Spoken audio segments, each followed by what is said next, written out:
पक्षियों का राजा बाज, बहुत ही तेज और खतरनाक शिकारी। बाज ऐसे ही राजा नहीं कहलाता है, बल्कि अपने रूल्स और आदतों की वजह से भी कहलाता है। जो सबसे ज्यादा ऊंचाई पर उड़ता है। तो सच में कुछ बनना है तो बाज की आदतों को जान लो। मैं बाज की 5 बातें बताने वाला हूँ जिसे सभी लोगों को सीखना चाहिए। नंबर 1, हर प्रॉब्लम एक अपॉर्चुनिटी लेकर आता है। आंधी, तूफान या बारिश ये जब होती है तो बड़े से बड़े पक्षी भी अपने घोंसले में बैठे रहते हैं, पर बाज ऐसा नहीं करता है। वो इसके मजे लेता है और तेज हवाओं के साथ ऊंची उड़ान भरता है। तब तक नहीं रुकता जब तक बादलों को चीर कर पार न कर जाए। बाज हमें सिखाता है हर प्रॉब्लम एक अपॉर्चुनिटी लेकर आता है, बस आपको प्रॉब्लम को मजे के साथ डील करना होगा।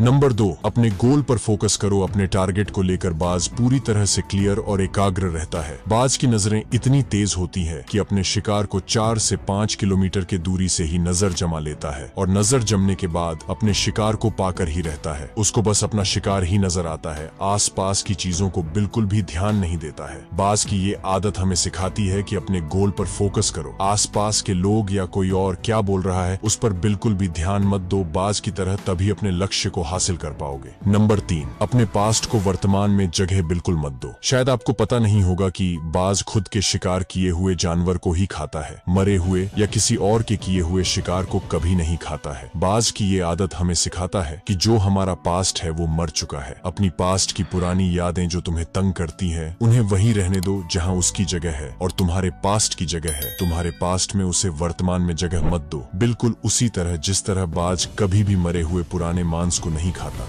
नंबर 4, छोटी सोच वाले लोगों से दूर रहो। बाज की ये 5 आदत हर इंसान को सीखना चाहिए। बाज की उड़ान सबसे ऊंची होती है क्योंकि वो कभी भी अपने से छोटे पक्षियों के साथ नहीं उड़ता है। बाज के अलावा कभी भी वो किसी और के साथ नहीं उड़ता है। आपने अक्सर देखा होगा कि आसमान में बाज ज्यादातर अकेला ही उड़ते हुए दिखाई देता है। बाज की ये आदत हमें सिखाता है कि कभी भी छोटी सोच वाले लोगों के साथ नहीं रहना चाहिए।